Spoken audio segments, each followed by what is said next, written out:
You know that one song you can't get enough of? Chances are it was made with a sample from Splice.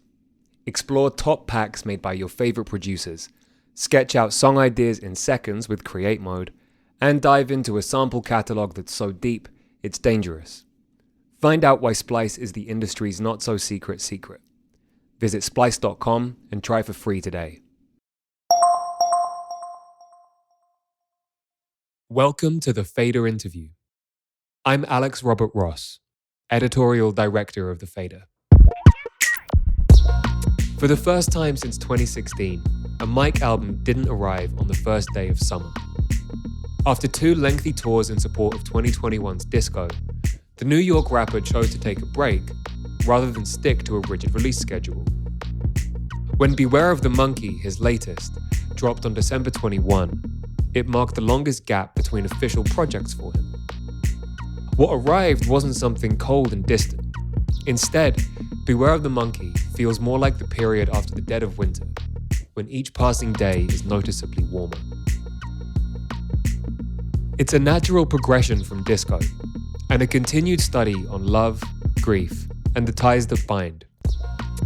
Mike sounds like he's processing it all in real time, each song a snapshot of how he's doing in any given moment, channeling a mood that would be impossible to reconjure if he tried to record it the next day. That sense of urgency courses through songs like Eczema, where he sounds like he's rapping for his life. The sigh that comes at the end of his verse isn't just for show. You can feel how exhausted he is. To ring in 2023, The Fader's Brandon Callender spoke to Mike about his New Year's resolutions, what draws him to samples, and the emphasis on intention in everything he does.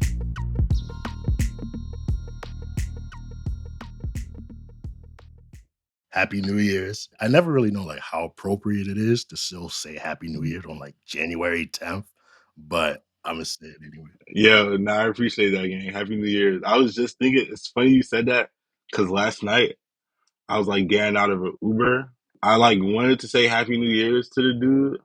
I was like, yeah, I look, you don't know if like it's like if you appreciate it or not. So I didn't. But you just saying it to me now made me feel like maybe I should have said Happy New Year's. I was wondering like if you had like set any New Year's resolutions or had like any specific like goals in mind moving into this year. Yeah, I feel like not necessarily like the most strongest like New Year's resolution. I feel like there's certain things that I wanted to do differently coming into the new year, like just like little like personal like mental goals, like trying to like create more space for me to be creative and like happy and shit. Finding out more about myself really. Like I'm trying to get healthier. I was like a little bit sick like last week, so I was like, all right, no, I'm not gonna smoke no weed. And I haven't been smoking weed, so I'm like, yo, maybe I'll do this until the end of the month, see how I feel or whatever. Like small stuff like that. So I'm about to go on tour and shit too. So I'm like, yeah, I gotta like get my body and like everything back together before I go on the road for a long ass time. Not right. Like touring is like I can't imagine how like exhausting it is like on the body. Once you end the wormhole, you kind of don't even like physical like it's like I feel like you're having like a out of body experience for like the whole time you're on tour, and then as soon as you get off, you finally get back in your body. Like it be times like bro, like I won't even lie to you. Imagine like being faded for like 15 days straight, like like it's crazy, and then you're doing all this crazy shit, like screaming your lungs out and shit. But I promise you, like you wake up the next day and it's like all right, doing it again. Like don't like literally don't feel shit. The only part where it started getting bad for me is my like throat started hurting OD. Like yeah, that's why I feel like I gotta chill out with the smoking. When you went on tour for disco in like 2021, I saw you when you came to like Cat's Cradle in North Carolina. And that was like one of your like first stops on that tour. How did that feel for you? Because like I know that you played like just like a ton of, just like shows up in New York, just like on trains or like in random like New York venues and shit. But it's like, how did like touring the music feel? That shit was crazy. Honestly, it was crazy because we've been kind of doing shows in different places and shit. Like we did like the shows out in England and shit. After disco and like COVID had happened. Everybody was stuck inside. I dropped Weight of the World. That shit was cool, but like shows wasn't really a thing, so I couldn't really perform anything. But I was mainly performing shit. That's when all the colleges and like all those programs started doing the live stream show. So me and my homie Taka was just doing all of those. But once they opened the show shit again, and we had dropped disco or whatever, I forgot what show I had played first, bruh, and niggas was singing the lyrics back to me. And I was like, yo, what the fuck is going on, bro? Because in my head, I'm thinking like, oh, like I see it happen for other people. I'm like, yeah, like I still got a couple more years for my shit hit like that.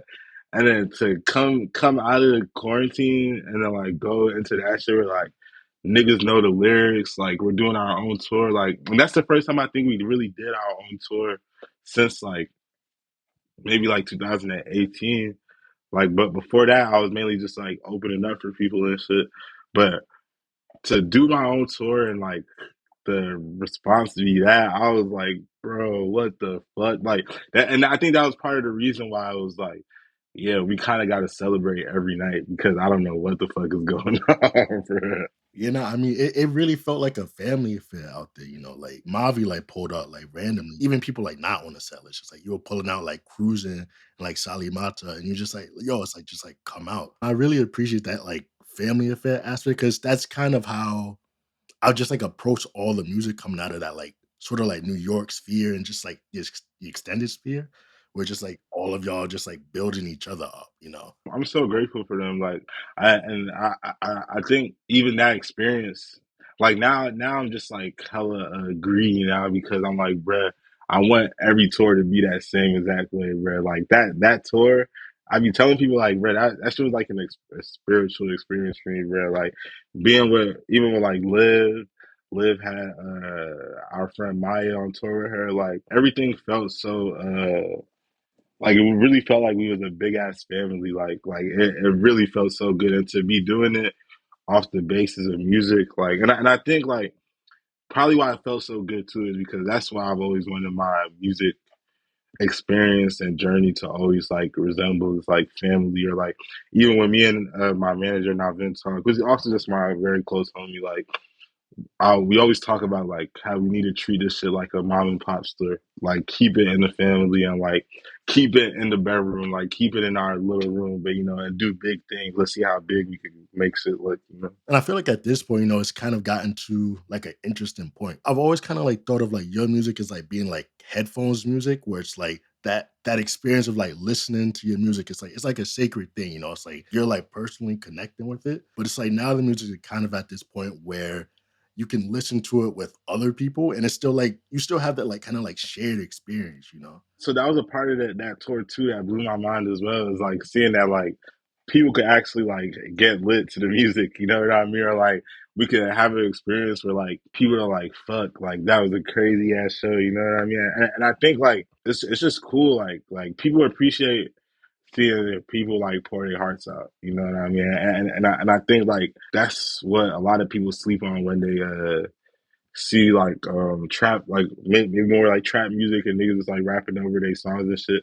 Cause it's not about the fucking skill. It's about them like pouring their hearts out on stage and like turning up to their music. It's such a like playful. It's like seeing a kid do something they love. You know what I mean? Like there's not really a much like more pure experience than that. You know what I mean? So I think a lot of that shit was just like a testament to that, or even like I'm not sure what came first, but maybe we did Atlanta and then went to Cat's Cradle. But even the Atlanta show, like it was just crazy because like so many different styles of music, so many different types of people, everybody being able to appreciate what was going on. You know what I mean? Like we had Bear One Boss playing that show, like crazy. Like Mercury was in the crowd that show. That's where I first met Mercury. It just shows you how big the family of music is. As much as people try and chop it up and categorize things, it's like nah.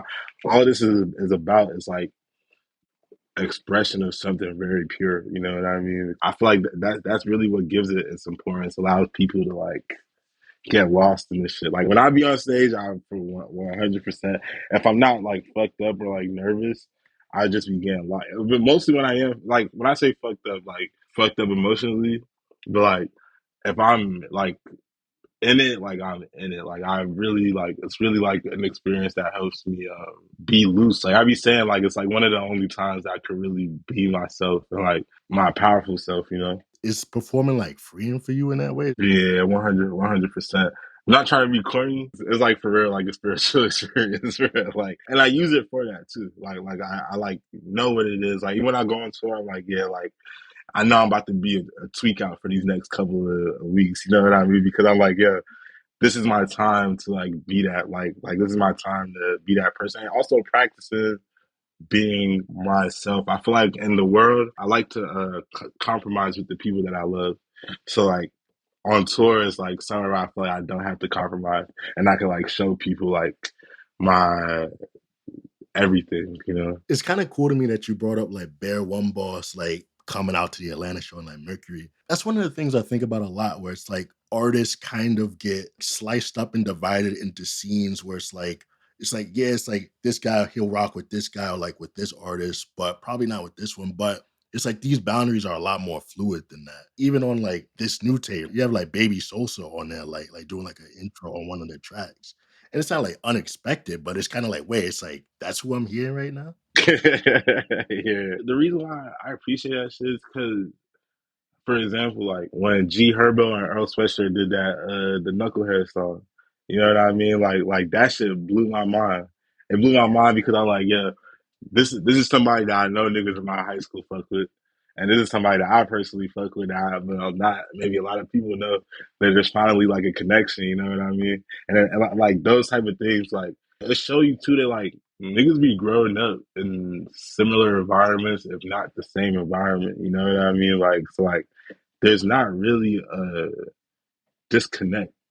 You know, like there's not really such a disconnect. I think more time where a lot of the disconnect be coming from just be from like ego and pride, or like sometimes people use cautious music or like basically music that don't got 808s or like loud drums in them to be like, oh, these people are blah blah blah blah. And sometimes it's the other way too. Niggas be like, yo, this nigga just rapping over a loop. But I feel like my favorite type of artist is somebody that could do anything. Even like Baby Sosa, like even when we was at the studio, I had realized, and I think I already knew because she has music where it's not just like turn up shit, but it's very like sincere music, you know, like. But even at the studio, I was like, yeah, like you're like an artist, you know, like you're an artist. It's not about you being directly pulled towards one thing, but like you're about all of it. You know what I mean? Like, and I think that's the most important thing, at least for me. When I see artists, is like you're able to take all of it in. You know. And you are now listening to a DJ Black Power production. If I was you, I would put my seatbelt on. See, when I'm with you, I hope you got your seatbelt on. It's about to be a long, long ride. But one of the questions I've been just been like on my mind a lot lately, like with this whole like cycle for you, is like it's like historically, you've been like not like super open to press, just been like not I wouldn't say like press shy, but it's like not really like interested in speaking to like a ton of outlets. So I was wondering like what's like changed for you like this time. There's a couple of things like, and I don't think much has really changed. I'm always like me and Alvin, I feel like are very particular about like what type of press we want to do. We're very like, is this the right thing or is this the wrong thing? You know what I mean? Like that's not like based off of like whether it'll get us like clout or like get us more publicity or whatever. It's based on like, is this gonna be like a worth it conversation? You know, like or like, and it has been sometimes they're like, oh, I'm gonna do this for the bread. You know, like as much as we try our best not to have to do those things, it's like the world is still the world. My landlord is still my landlord. I gotta pay rent. You know what I mean? But as much as we can, it's like we will try and push away from the shit that we know is like it don't need to be done. You know what I mean? Or like sometimes it's like okay to say no, even if the number is big, or like even if it may be a good look. Like for example, like this publication like wanted me to they wanted me to do an interview with an artist, and I picked my homegirl, which I'm just gonna shout her out because Righteous Path 2002, one of the best designers, one of the best artists that I know. I was like, yeah, like I want Gang to interview me, and they like, nah, we need like a more known artist for you to do the interview with. I was just like, fuck no. I was like, bruh. I was like, okay, I'm just not gonna do this shit with you. And then I was like, all right, like. Then I was even talking to Navin. I was like, yeah, let's find somebody else to do it. You know what I mean? Thank you for a good idea.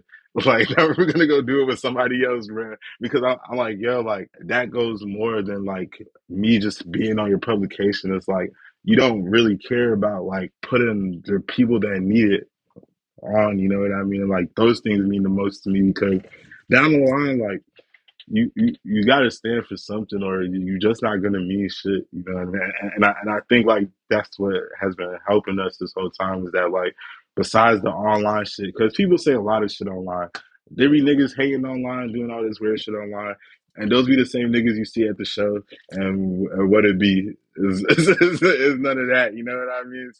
It's because like niggas can say whatever they want online, but if you don't have no integrity in real life and people don't know you for the good things that you do or the things that you do like purposely to like create a healthy environment, nobody's gonna care. Like I just like you just have to make shit count and like do it for why you feel like it's the right reason, like and not more so like monetary or like publicity reasons.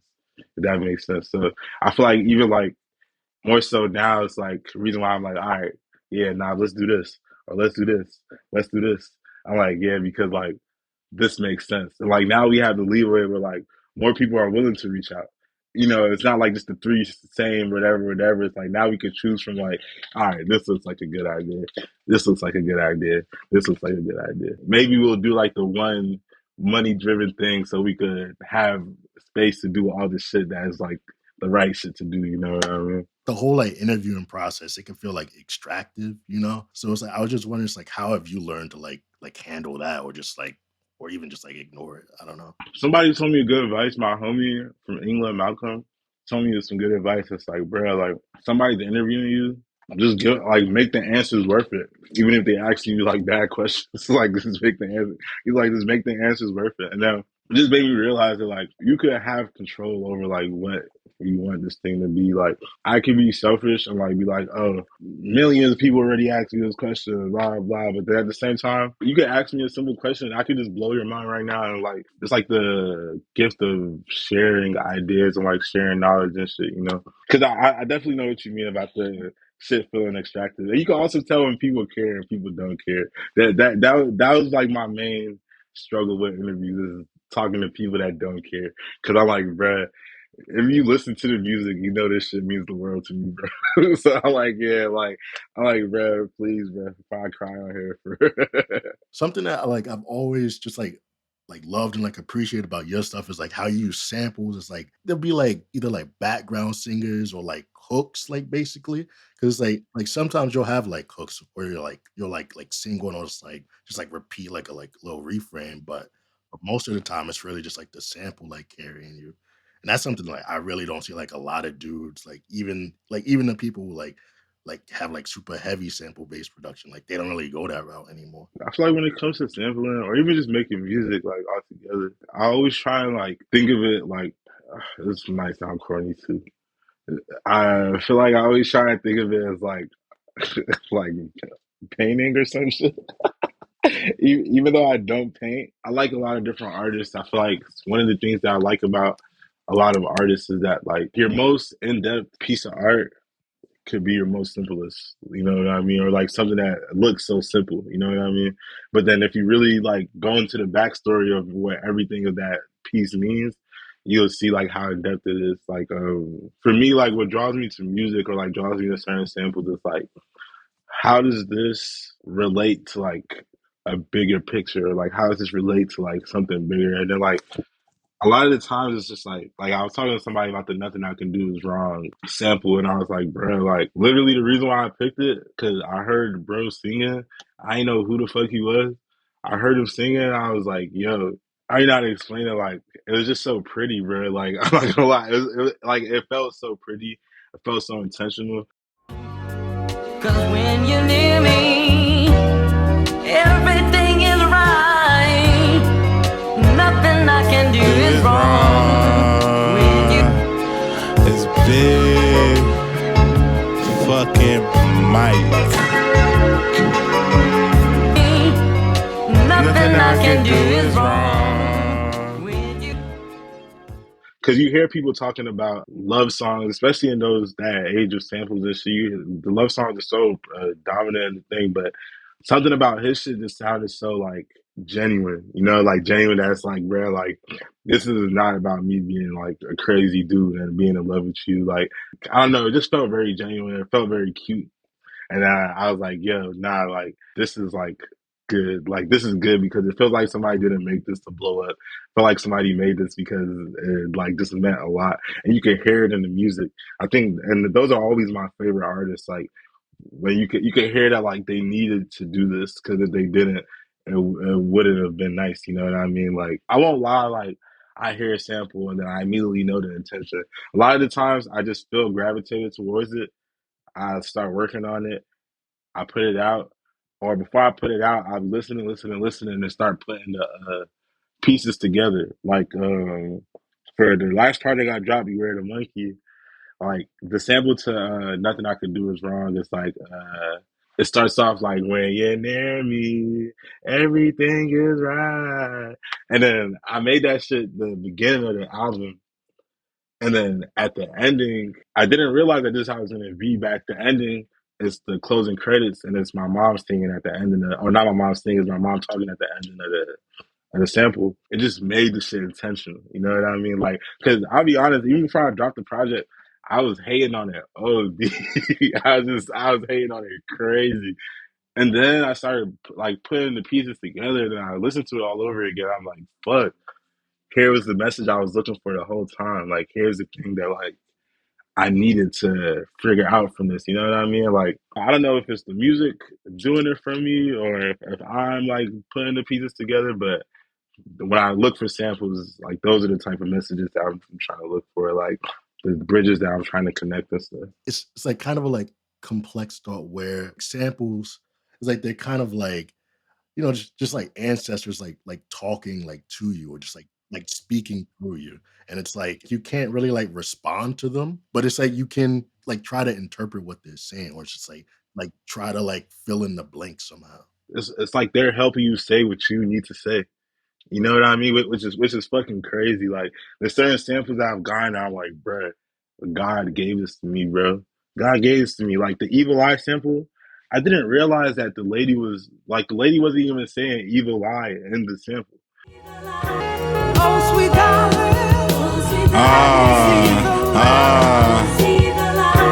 oh sweet need you to get me through the night.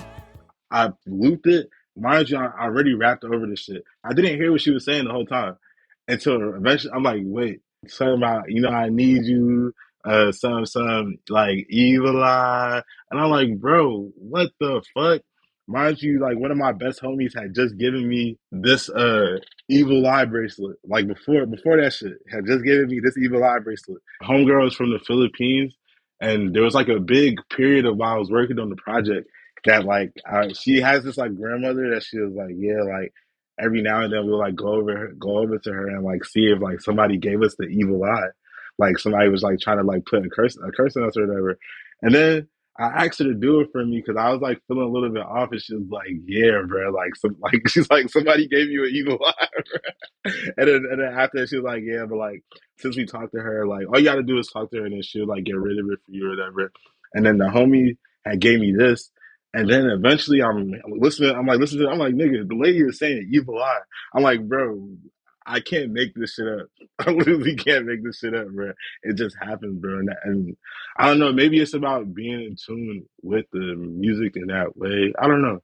I generally don't know. I feel like music is like as much like an art as it is like something spiritual. That's why I be trying to get the homies to understand that, like, being able to have some shit from your brain turn into something like physical or turn into something that like It's fucking crazy. Like I was saying, like after COVID and then going to perform disco in front of people and people are singing the lyrics back to me, I'm like, how? I'm just like, how do these type of things work out? I think if more people knew it was a spiritual thing, they'd be able to get more from it than they do right now. You know? There's something about like the way that you like mix your vocals like on the albums where it's like I don't know if it's like the way you record it or just like whatever, but it's like there's just like so much like urgency like in your voice. It's like whether it's like the false starts, you know, where it's like you just like run through a few lines and then you're like and then you just like do like a scratch take and just like keep running through it. Cause like you do that on like Nothing I Can Do Is Wrong, I think.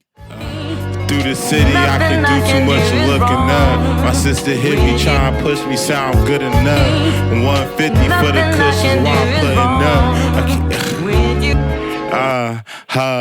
Through the city, I can do too much of looking up. My sister hit me, trying to push me, sound good enough. 150 for the cushions while I'm putting up. I keep it hunting, Diddy, 1 foot inside a crooked stuff. Then there's like other songs like Eczema, where it's like after your verse, you just take like this like super big, like deep breath. I be sharing till the teeth faking, staring cause it's deep. Seeing in the breeze, forgot to share my happy be later. Bear of the grief, I got angels trying to replace it. Mary a be my prepare to get my glee tainted. Compare me to the weak when I be carrying the scene. Wear it on my sleeve, run these errands cause the deed ain't shit. It's like that's something that like I guess it's like you can like put that in there like intentionally, but it's like the way that it comes off on the album. It's like you're like rapping for your life. Yeah. Nah, I mean, in reality, most of the time, yeah.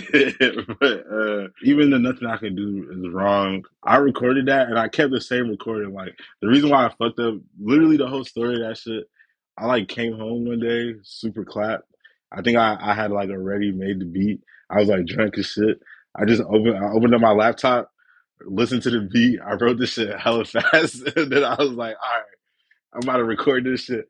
And then I record it and I fuck up. Like literally when I like that fuck up was in like real time. And then started this shit over and just did it again. Yeah. But like that was like that experience, you know, like and I was like certain times I was like maybe I should re-record this or something or like do something different to it. And I was like, nah, I think this experience is very important for like what it is, you know, and like what it's supposed to mean. So I was like, yeah, we just gonna leave it as that. And then and like I think like all those things, like I feel like intentionally I know to keep it how it is. I don't necessarily intentionally go into recording like, yeah, I'm gonna make it like this. But once it's like there, I'm like, yeah, I'm gonna just keep it like how it is. Especially if the emotion is like what it's supposed to be, you know, like just keep it how it is. Like, there's a couple tracks on the project that I mean, most of the time I try my best to just do one take and then keep that recorded and just work around everything else, you know. But like one take thing is like super interesting to me because a few years ago, I think it was like mid pandemic. It's like one of my friends, he put me on to like the like bootlegs for like Mad Villain. And it's like Doom's like performances on there. It's like it's like completely different from like how it sounds on the studio album. And it's like that kind of emotion is just like I don't know. It's like sometimes you want like a little bit more emotion out of the performance or something. Like rather than just like, you know, it's like you can either have like perfection or you can have like emotion. It's like it's kind of hard to balance the two.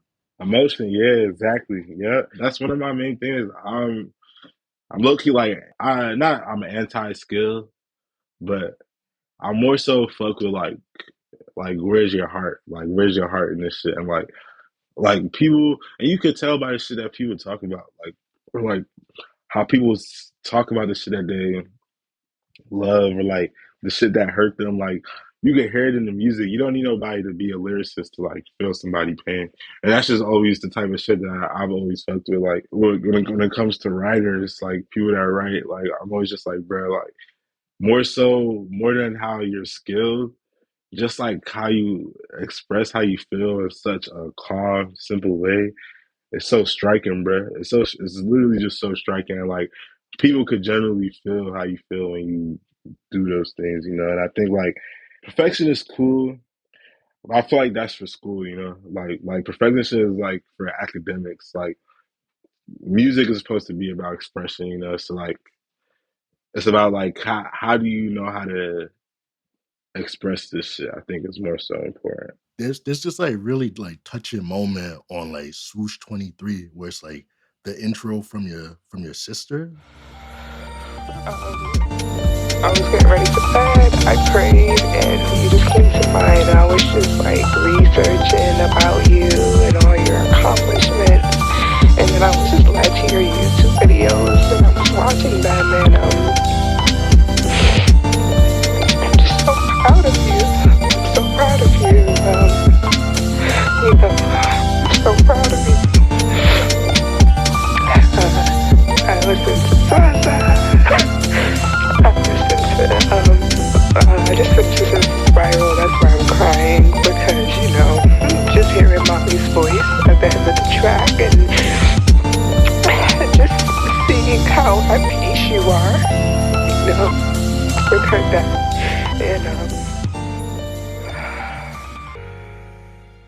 I don't want to speak for you, but it sounds like she's like not like unaware of like your music, but it sounds like she hasn't like heard it, or it's like her first time hearing it. I was like scared to use it at first because I'm not gonna like that's my big sister. I love her. She knows. I already told her like she's a crybaby, bro. Like in a good way. Like I think it's very important that like she knows how to express her feelings in that way. And like I was scared to put it on there because I was like, yo, she really crying on that genre. But then I was like, yo, like it was kind of like I guess one night she must have just been like going through the mic wormhole or whatever, and then just listening to my shit, bro. And the voicemail or the voice note, she's like, I listen to Zaza, and she's like, I listen to Spiral, and then like when she sent it to me, I really appreciated it because I feel like in life has always been really hard to get people to understand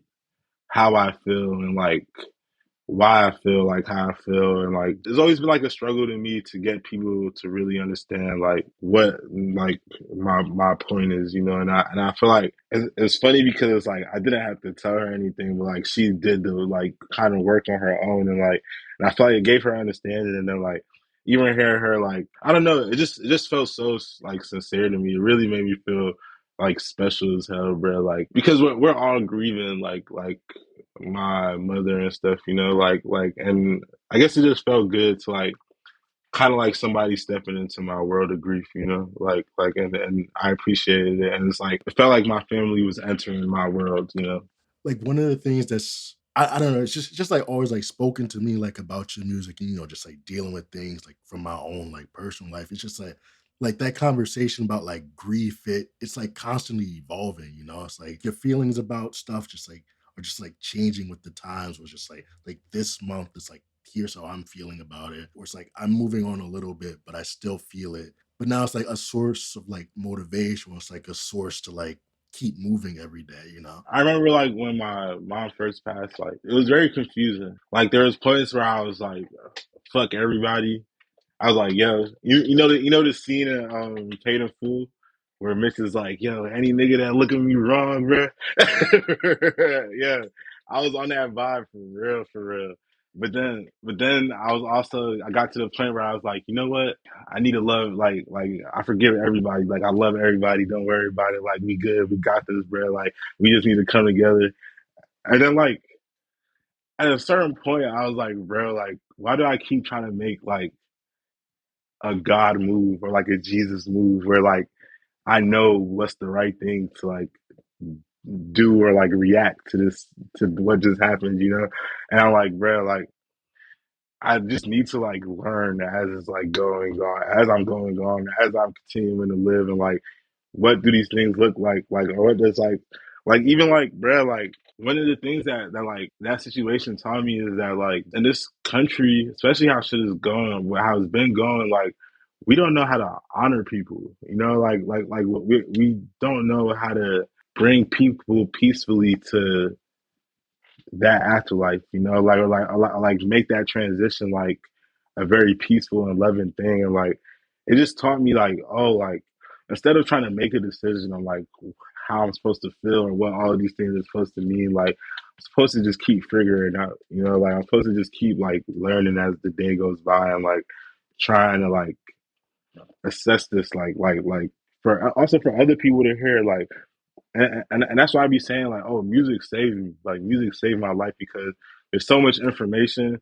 there's so many thoughts that I would never have, honestly, if I personally, maybe it's because I haven't lived another life. But I be thinking like if it wasn't for music, bro, I wouldn't know none of this shit. Like I don't even think my heart would be as open as it is right now to like think about honor because there's a lot of times that I thought about fuck everybody. Just like being able to like open my heart, even talk about this shit so much as I did.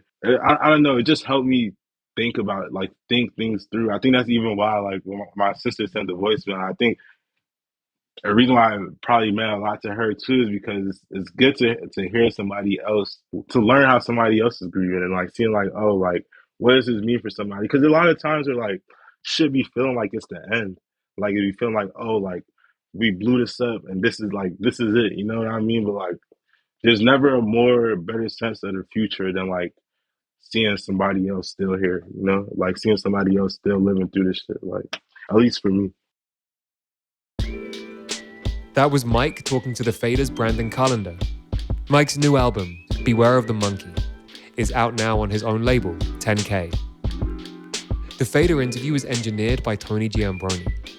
The executive producer is Alex Robert Ross, and the associate producer is Raphael Helfand. We'd like to thank Loughton Audio for providing our microphones. You can find them online at lautenaudio.com. And we'd like to thank James Ivey for providing our intro music. If you enjoyed today's episode, we'd appreciate if you left a 5-star rating and review. If you like listening to The Fader, good news. We're now on the new live radio app, AMP. Download it from the App Store now. And keep an eye on thefader.com for essential music news, interviews, and essays. We'll be back soon with another episode of The Fader Interview. Goodbye until then.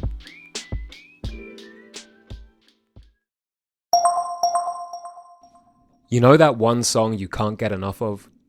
Chances are it was made with a sample from Splice.